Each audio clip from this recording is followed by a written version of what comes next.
Hello, everybody.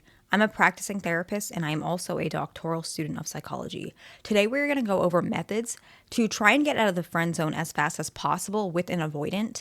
And we're going to break it up into each section where we're going to talk about why it happens. And then right after that specific one, I'm going to tell you how to get out of the friend zone with that particular barrier. And the reason why I set it up like this is because each method is specific to the barrier itself. So if I give you all the methods, you won't know where to apply it.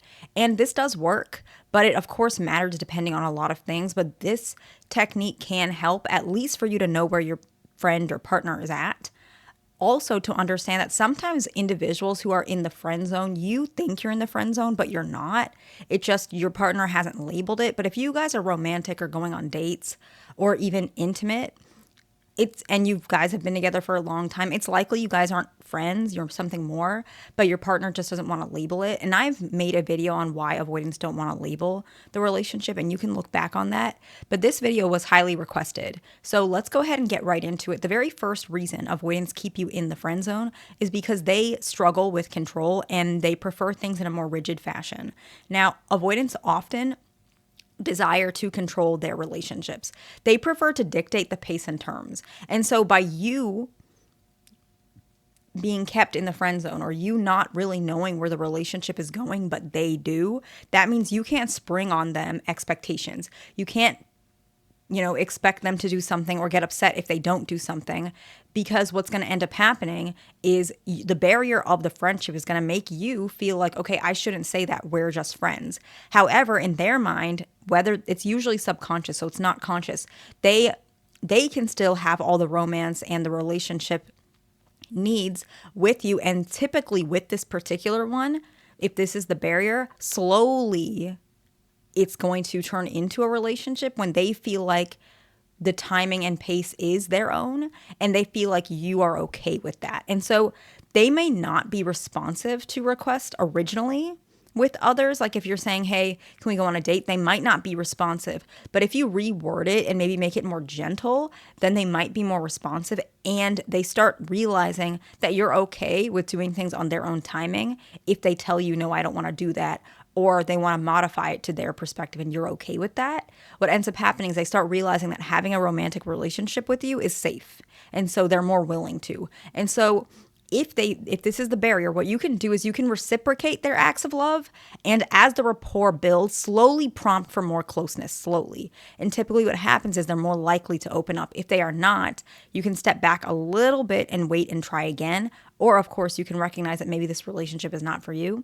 But this is common, and this is one of the most common reasons avoidants keep you in the friend zone.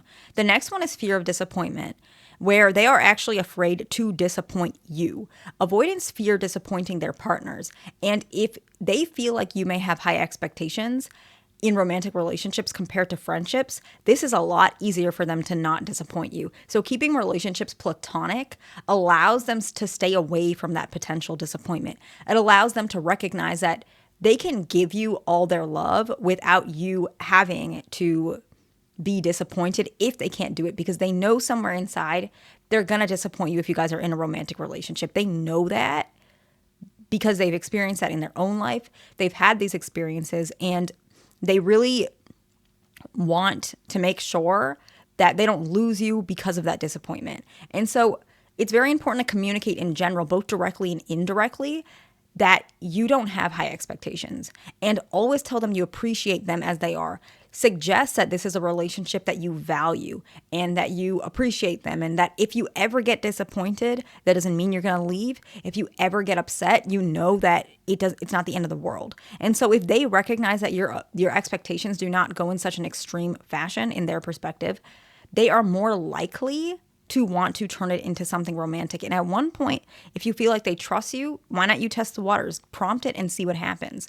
Mention if it's something worth entertaining, okay? The next one is that they're actually protecting the bond. And this is more common with female avoidance, but it does happen with both. They're actually afraid of losing you if you guys end up breaking up in a romantic relationship and then they lose you entirely. And so it's really important to recognize they're not actually afraid of the romantic relationship. The other two, which are also common with female avoidance. These are not gender specific. This one particularly is just a little more common with female avoidance, but female avoidance and male avoidance can fit all of these, okay? But the other points right before this one, they're actually afraid of something to do with the actual romantic relationship. This one is, but it's not the variables within the relationship. It's if the relationship fails for whatever reason, they will never be with you again. Like they'll lose you. That's what they're afraid of. And so they don't want to lose you because they care so much for you. I know it sounds like an excuse, but I promise you this is true. And so they keep you in the friend zone because they're negotiating with themselves, okay? I never want to lose this person. Yes, I would like to be romantic with this person, but that risks me losing them. So let me keep them in the friend zone so that I never, ever have to lose this person again. Keeping the relationship platonic also avoids heartbreak and feeling like they hurt you. They don't want to see you get hurt. And so it's very important that if this is the issue, discuss the importance of friendship and mention regardless of what happens in the friendship. I mean, if anything ever happens between you guys, that you will never have malice towards them. You will never spread lies about them. You'll never be negative towards them. And you can even mention, you'll never lose me. I'll always be in your corner. These types of things really makes them realize, okay, so no matter what happens, so even if we're romantic and it fails, can we go back to friends? If that's something you're okay with, you can mention, no matter what, I will never hate you. You'll never lose me. I'll always be here no matter what, okay? The next one, okay, is external pressure. Now, they feel like this is more common if there's external pressure from their perspective, and I'll explain it in a little bit. They might love you, and they really do. But they are afraid of what it will cost them. So this is common if you guys are coworkers, okay? If you guys maybe are in different circles of friends and maybe your friends do not like each other, but really much more common if you guys are colleagues. Now, the reason why this is avoidant individuals, the reason why this is more common than with friends is avoidants don't really worry too much about what their friends think, to be honest, but they do worry about what their coworkers think or what's happening with their job. And so if they feel like you guys are coworkers, it's not very likely that they're going to want to engage in a romantic relationship, or it takes longer. It can happen. And so if possible, I would suggest that you have a conversation about the perceived pressure and what you guys can do in any way. You can, even if you are feel comfortable, you could open up that you have feelings. Or you could mention, I think there's something between us, but we are coworkers. What's your feeling about this? How can we navigate this? You can demonstrate strength that you can navigate judgment from their perspective and your own. It's very important to stay calm with these conversations, and they will be more likely to hear you out. And you guys can actually find a solution together, which I think is very important. And it is one of the building blocks of relationships in general. So really important, okay? The next one is self-doubt in general. They may doubt their own ability to maintain a romantic relationship, which if you guys know avoidance, that's kind of the theme. They're kind of fearing failure of the entire relationship. And so it leads to them keeping most connections platonic, including somebody they love. So it's very important. This one is a lot easier. Well, all of them can be easy or difficult depending, but this one I feel this barrier tends to be, even though it's a very deep wound, this barrier tends to be the least one with pushback. Because really all you have to do is reassure and highlight their positive traits while building trust. And typically they're not going to have pushback about that. This one tends to be a little easier to get out of the friend zone, but they all are with patience and understanding, but they can be difficult depending.